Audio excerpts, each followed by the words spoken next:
Hi everyone, কেমন আছেন সবাই? মিসেস বোস অ্যান্ড মোরের ছোট্ট দুনিয়ার একটা নতুন গল্পে আপনাদের সবাইকে স্বাগত। আজকে বৃহস্পতিবার, অফিসের কাজ জাস্ট শেষ করে এখন আমরা যাচ্ছি কলকাতা 16 আনা। এবার হঠাৎ করে বৃহস্পতিবার সন্ধ্যেবেলা যাওয়ার একটা কারণ আছে। ওনারা ফেসবুক পেজে কালকে পোস্ট করেছেন যে আজকে মালদা থেকে হিমসাগর আম আসবে। তো ওই হিমসাগর আমের লোভে এখন আমরা যাচ্ছি। তো ব্যাঙ্গালোরে তো হিমসাগর আম পাওয়া যায় না, এখানে প্রচুর ভ্যারাইটির আম পাওয়া যায়, মল্লিকা, দশেরা, বেঙ্গনাপল্লি, এরকম প্রচুর আম পাওয়া যায়। আবার এক একটা ভীষণ বড় বড় আমও পাওয়া যায়। আমাদের চেনা আমের মধ্যে ল্যাংড়াটা পাওয়া যায়, কিন্তু এই হিমসাগর জাতীয় আম পাওয়া যায় না, আলফানসো পাওয়া যায়। এখানকার যা আম সেগুলো খারাপ বলবো না। আগের সপ্তাহে একটা ওই মুবানন্দানাম কিনে এনেছিলাম, আপনাদেরকে দেখিয়েছিলাম, সেটা ভালো খেতে ছিল, কিন্তু ওই হিমসাগরের টেস্ট নয়। তাই জন্য এখন আমরা যাচ্ছি, একটু দেরি হয়ে গেল, প্রায় 8:30 বাজে, গিয়ে পেলে হয়। এখানকার আমগুলোর মধ্যে আমি একটা জিনিস যেটা দেখেছি, একটু টক হয়। আগের সপ্তাহে আমটা যদিও মিষ্টি ছিল, কিন্তু জেনারেলি টক হয়। চলুন দেখি পাওয়া যায় কিনা, প্লাস কত টাকা করে কেজি হয়। কস্টলি হবে, তাও ওই বছরে একবার তো খাওয়া যেতে পারে।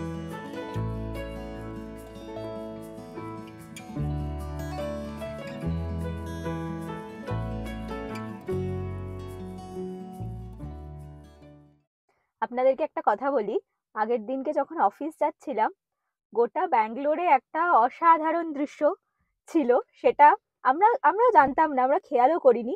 আমরা রেডিওতে শুনছিলাম অফিস যাওয়ার সময়, রেডিওতে বলছে অনেকেই এরকম রাস্তায় মোটামুটি 100-200 প্রজাপতি এরকম দেখতে পেয়েছে বিভিন্ন জায়গায়, জয়নগর, জেপি নগর, বেসিক্যালি যে জায়গাগুলো গ্রিন সেই জায়গাগুলোতে বলছিল রেডিওতে। এবার শুনতে শুনতে হঠাৎ আমি ওকে বলছিলাম যে আমরাও যদি একটু দেখতে পেতাম। তারপরে সামনে তাকিয়ে দেখি ভর্তি প্রজাপতি, এবং আমরা যতটা অফিস গেছি মোটামুটি ওই HL এর পাশ দিয়ে, পুরোটাতে কম করে 2-3 হাজার প্রজাপতি দেখেছি। পাখির মতো, হ্যাঁ, মানে অত প্রজাপতি আমি বোধহয় আমার এই গোটা লাইফে দেখিনি। ওই একদিনে যা প্রজাপতি দেখেছি।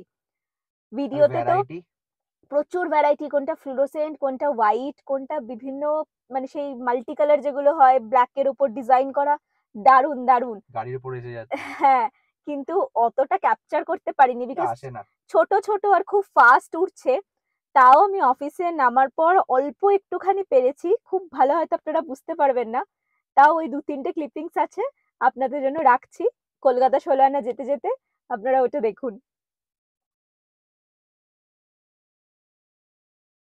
আমি আজকে ব্লগ করছিলাম না, কিন্তু এত বাটারফ্লাই চতুর্দিকে, মানে ভর্তি, ঝাঁকে ঝাঁকে প্রজাপতি। তাই ভাবলাম আপনাদের সাথে শেয়ার না করলে কি করে হবে। শুনছি এটা নাকি বছরে একবার দেখতে পাওয়া যায়, তবে এতগুলো বছরে আমি না কোনোদিনও দেখিনি, এটা প্রথমবার। জানি না ভিডিওতে কতটা আসছে, তবে এই ছোট ছোট ছোট ছোট যা উঠছে দেখতে পাচ্ছেন, পুরোটাই প্রজাপতি। ব্যাঙ্গালোরে 180 রকমের প্রজাপতি আছে, আর এবারে নাকি প্রি মনসুনের জন্য সমস্ত প্রজাপতি ওয়েস্টার্ন ঘাট থেকে ইস্টার্ন ঘাটে মাইগ্রেট করছে পুরো ব্যাঙ্গালোর শহরটার ওপর দিয়ে। তাই এই অসাধারণ দৃশ্য। চলুন, আমরা এসেই গেছি কলকাতা 16 আনা। তবে এসে আমের দেখা পাইনি, তার বদলে এখানে বিভিন্ন রকমের মিষ্টি আছে। মিষ্টি সবসময়ই থাকে, তবে আজকে দেখছি বেশ ভালোই আছে। আম না পেয়ে মনটা একটু খারাপই হয়ে গেছে, তাই কি আর করব, ভাবলাম একটা মিষ্টি নিয়ে খাওয়া যাক। তাই দুজনে দুটো মিষ্টি নিয়ে এই মিষ্টিটাই খেলাম, বেশ ভালো ছিল। হিমসাগর আম পাইনি, ওনাদের কাছে এখনো এসে পৌঁছায়নি। আমরা এসেছিলাম, কিন্তু এখন না পেয়ে মিষ্টি খেয়ে বাড়ি চলে যাচ্ছি। ট্রেনে আসে বলল, মানে এবারে ট্রেনে আসছে, তো ট্রেন লেট করেছে, সেই জন্য কালকে সকালবেলা আসতে বলল। তো আমরা তো কাল সকালে আসতে পারবো না, অফিস থেকে আসার সময় দেখব। তবে প্রাইস রেঞ্জ মোটামুটি বললো 200 থেকে 250-র মধ্যেই থাকবে, মানে এখনো কিছু ডিসাইড করেনি, কিন্তু আগের বারের অনুযায়ী হয়তো ওরকমই থাকবে। এখন আর কি করা যাবে, চলুন বাড়ি ফিরে যাওয়া যাক। তবে যেতে যেতে আপনাদের একটু ACS লেআউটটা ঘুরে দেখাই, যেটুকু রাস্তায় দেখা যায় আর কি। ACS লেআউটটা জানেন তো, খুব সুন্দর, বেশ গাছপালা আছে, চতুর্দিকে গ্রিনারি, আর ব্যাঙ্গালোরের মোস্ট ডিমান্ডিং একটা place, like one of the most demanding place. এখানে আমরা দেখেছি যে বাড়ি ভাড়াও বেশ বেশি, আর প্রচুর ক্যাফেজ আছে। দেখুন একটা আশা টিফিনসও আছে, এছাড়া অন্য অনেক দোকানপাট আছে, বেশ জমজমাট একটা জায়গা। অনেক পিজি আছে, ওই জন্য প্রচুর ইয়াং ক্রাউড আপনারা দেখতে পাবেন। যারা ব্যাঙ্গালোরে থাকেন, বিশেষ করে হোয়াইটফিল্ডে থাকেন, তারা তো জানেনই। বাকিদের জন্য একটু ইনফরমেশন থাকলো। কালকে আবার আসবো আমের খোঁজে। আম পেলাম কি পেলাম না সেটা আপনাদের সাথে শেয়ার করব, দেখা যাক।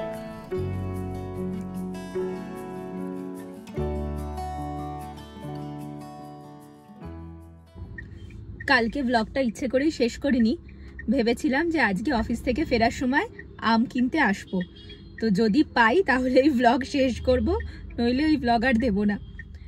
এখন এসেছি, আমি আর নামিনি গাড়ি থেকে, রাহুল গেছে দোকানের ভেতরে। এই যে একদম উল্টো দিকেই পার্কিং করেছি। সময় যা লাগছে তা দেখে তো মনে হচ্ছে যে আম পাওয়া যাবে।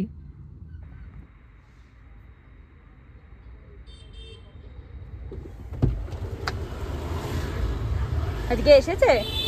হ্যাঁ, অনেক আছে।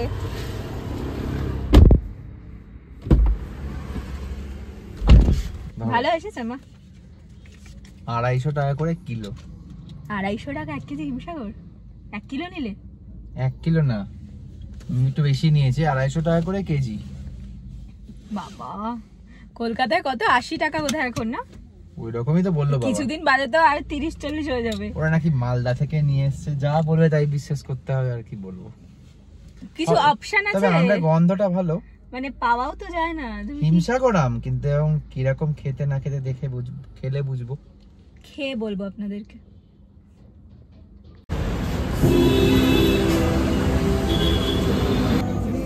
আলু টিক্কি কোনটা? অফিস থেকে ফিরছিলাম, খুব খিদে পেয়ে গেছিল, তাই ভাবলাম একবার মিঠাইখানা হয়ে যাই। আপনাদেরকে ব্লগে আগেও দেখিয়েছি এই দোকানটা, তবে এই মিষ্টিটা দেখাইনি। এটাকে বলে পোথারেকুলু। এটা আন্ধ্রার স্পেশাল, হায়দ্রাবাদের স্পেশাল, তবে ব্যাঙ্গালোরেও পাওয়া যায়। আমার বেশ ভালো লাগে খেতে, তবে রাহুলের খুব একটা ভালো লাগে না।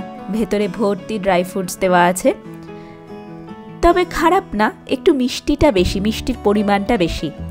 এছাড়া দেখুন এখানে বিভিন্ন রকমের রসমালাই পাওয়া যায়।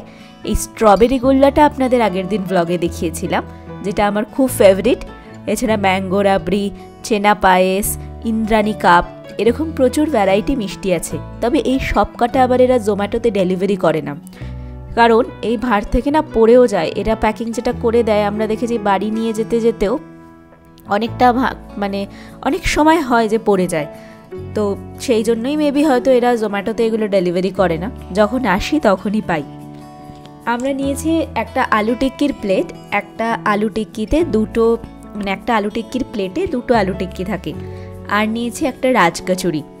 আমি কোনোদিনও মিঠাইখানাতে চাট ট্রাই করিনি, তবে আমার ইচ্ছা ছিল। তবে একটা চাট, মানে 1 প্লেট চাট একা নিলে না খুব হেভি হয়ে যায়, তাই অন্যদিন এলে অতটা মনে হয় যে না থাক, খাবো না। আজকে যেহেতু অফিস থেকে ফিরছি, বেশি সন্ধেও হয়নি আর খিদেও পেয়েছে, তাই জন্য ভাবলাম আজকের দিনটাই বেস্ট হবে ট্রাই করার জন্য।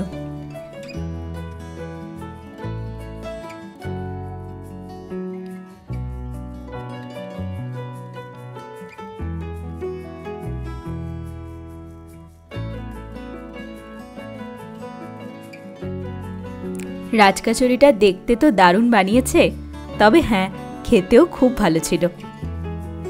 আর আলু টিক্কির প্লেটে যে দুটো আলু টিক্কি ছিল সেগুলোও বেশ টেস্টি ছিল। এই দোকানটাতে চা কফিরও ব্যবস্থা আছে, আবার তার সাথে দেখছি কাউন্টারে এইসবও রাখা আছে।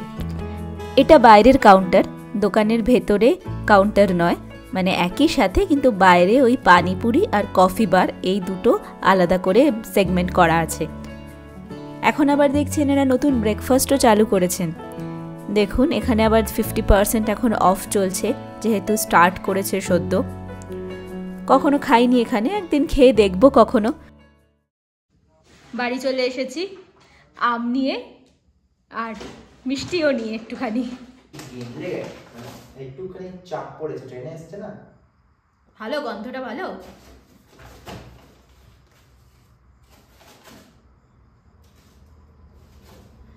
আসছে গন্ধ শোকাতে।